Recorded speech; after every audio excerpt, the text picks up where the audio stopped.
Pranab news official চ্যানেলে আপনাদের সবাইকে স্বাগত। আশা করি আপনারা সকলেই ভালো আছেন। আজ একটা আপডেট দেওয়ার জন্য ভিডিওতে এলাম। তো সেটি হচ্ছে, আপডেটটি হচ্ছে, আপনারা অলরেডি জেনে গেছেন বা জানেন যে SLST 26,000-এর যে চাকরি বাতিল হয়েছে, সেই চাকরি বাতিল মামলায় কোর্ট কমিশনকে অর্থাৎ SSCকে নির্দেশ দিয়েছে 31শে মার্চের মধ্যে নোটিফিকেশান বের করার।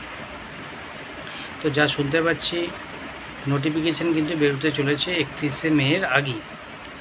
তো যেই নোটিফিকেশান বেরোবে তাতে সম্ভবত 2016 সালের যারা পরীক্ষার্থী ছিলেন তারাই পরীক্ষায় অ্যাপ্লাই করতে পারবে, নতুনরা অ্যাপ্লাই করতে পারবে না, এটাই কিন্তু রুলস। কিন্তু যেটা শুনতে পাচ্ছি যে নতুনদেরকেও নাকি গেজেট পরিবর্তন করে বসার একটা সুযোগ দেওয়া হবে। সেটা কিন্তু করা যাবে না, কারণ হচ্ছে 2016 সালের যেহেতু এটা নিয়োগ প্রক্রিয়া, অর্থাৎ 2016 সালের রুলসটাই কিন্তু মানতে হবে। এখানে গেজেট পরিবর্তন করার কোনো জায়গা নাই। কমিশন চাইলে নতুন করে যারা পরীক্ষার্থী আছেন তাদের জন্য আলাদা করে নোটিফিকেশান বের করে তাদের জন্য পরীক্ষা নিতে পারেন, কিন্তু এইখানে কিন্তু নতুনদের বসার কোনো সুযোগ নাই। কিন্তু যেটা শুনতে পাচ্ছি যে নতুনদেরও নাকি সুযোগ দেওয়া হবে। সেটা যাই হোক, নোটিফিকেশান বেরোলে জানা যাবে বিষয়টা। কিন্তু যদি দেখা যায় যে গেজেটটা পরিবর্তন করে নতুনদের বসার সুযোগ করে দেওয়া হচ্ছে, তাহলে কিন্তু বলতে পারি কমিশনের সদিচ্ছার অভাব। কারণ গেজেট পরিবর্তন করা যায় না, কারণ এটা পুরনো সেই নিয়মই কিন্তু হবে। কারণ পুরনো নিয়োগ প্রক্রিয়া সেটা বাতিল হচ্ছে, তো সেই নিয়মই হওয়া উচিত। কোর্টের কিন্তু ডাইরেকশন সেটাই। সরকারের যদি সদিচ্ছার অভাব থাকে, সরকার কোনো একটা দেখবেন ভুল করেছে, ইচ্ছাকৃত ভুল করে কোর্টে কেস করিয়ে দিয়ে নিয়োগ প্রক্রিয়াটাকে আটকে দেওয়ার একটা ব্যাপার, যেটা এরা করে থাকে আর কি, বরাবর করে এসেছে। কোর্টের অজুহাত দিয়ে বাঁচার চেষ্টা, কিন্তু হবে না। পাবলিক বুঝে গেছে, জনগণ বুঝে গেছে এরা কি চায় বা কী চাইছে। আদৌ এরা কার ভালো চায় আর কার খারাপ চায় সেটা মোটামুটি ভালো মন্দের ব্যাপারটা পাবলিক মানে জনগণ বুঝে গেছে। পশ্চিমবঙ্গের জনগণ এরা আর নতুন করে ভাঁতাবাজি দিয়ে কাউকে কিছু করতে পারবে না। তাই প্রত্যেককে বলছি, চোখ কান খোলা রাখুন।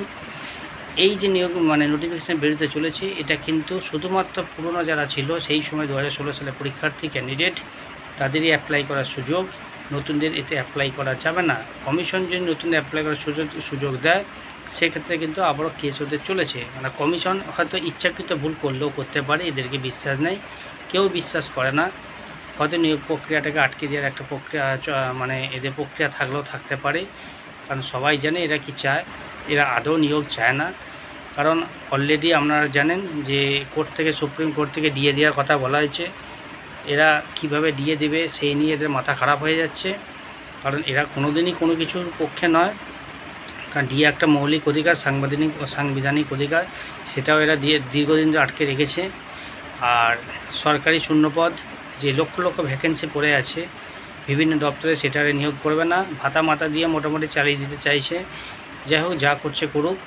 আপাতত প্রত্যেককে বলবো, 2016 সালে যে নোটিফিকেশান বেরোতে চলেছে, সেইটা কিন্তু একমাত্র পুরনো সেই সময় যারা ক্যান্ডিডেট ছিলেন ওনারাই বসতে পারবেন, নতুনরা কিন্তু এই পরীক্ষা বসতে পারবেন না।